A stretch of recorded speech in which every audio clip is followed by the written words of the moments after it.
All right, guess what I did today? And it involves that. Yes, 2214 Yankee was back in the air today, and it was a joyous, joyous, joyous occasion. And the big picture is everything went beautifully. Flying with that engine monitor is a different experience altogether. You have absolute real-time information on what your engine is doing, how hot it is, what the oil temperature is, what the fuel pressure is, what the fuel flow is. And at first it was kind of overwhelming for me. I'm like, whoa, what is all this stuff? I did the initial break-in flight, which was 2 flights of 2 hours apiece, and you're varying between 2,450 RPM and 2,850 RPM. And there's different power settings and different mixture settings, and you have to watch your temperatures, and we'll get into all that later. But I did 2 break-in flights, and after the first one, there were no oil leaks. Everything actually turned out beautifully. So check it out.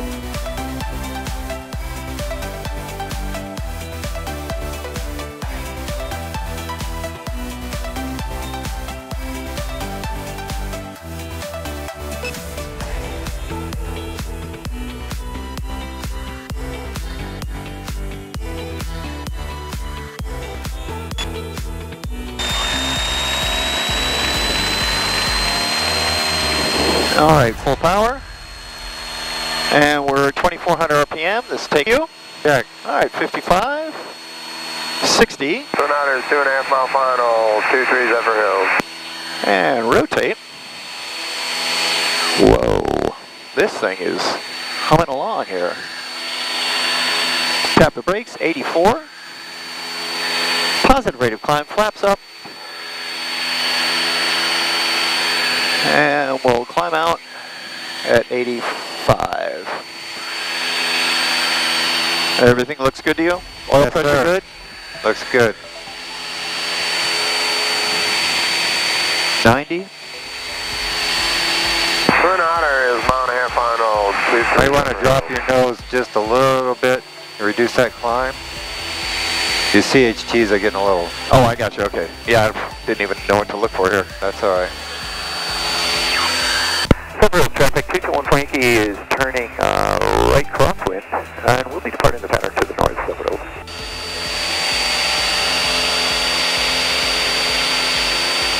Here we go.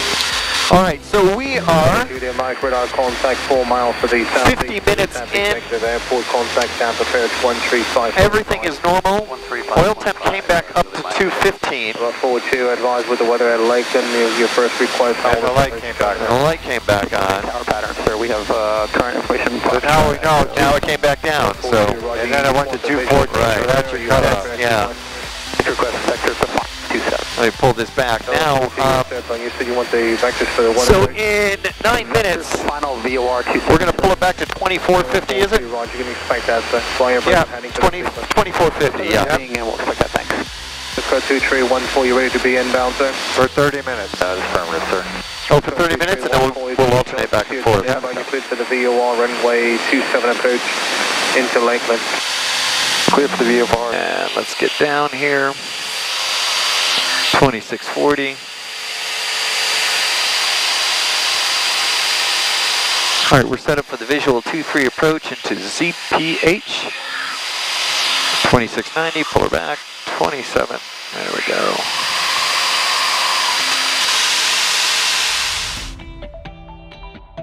So the only real problem that we discovered was the voltage indication, and we discovered that we had a faulty voltage regulator on the aircraft.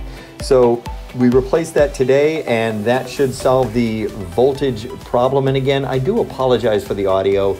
I obviously hadn't set this audio, and it's been a while, so I know it's a little distorted and scratchy, but I know you'll bear with me.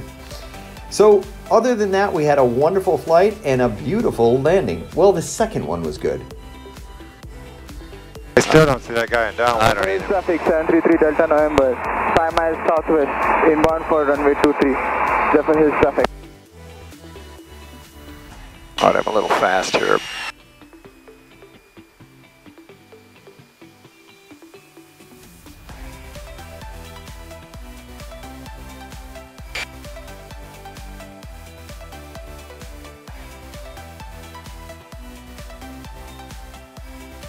Zephyr Hills traffic, 733 Delta November, 3 miles west, inbound for runway 23, Zephyr Hills traffic.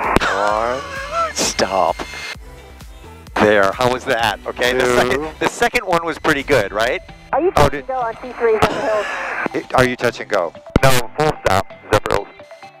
Might have to go around here. Gotta slow down. Well.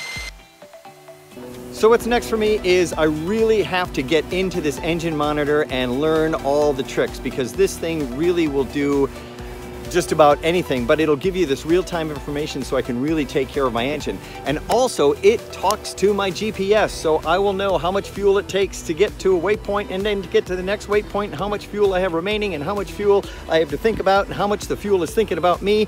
It's just really, really awesome. And I can tell, sorry, strike that, you can tell just how excited I am. So thank you for watching. More videos to come, and I'm telling you guys, if you have to do an engine overhaul, get the JPI 900 primary on top of it, because it really, number one, your cockpit is basically all glass, and number two is you really know what's going on. There's no more guesswork in this at all, and that's what you need. Yeah, it was kind of expensive, but outside of a new paint job, I got a brand new airplane.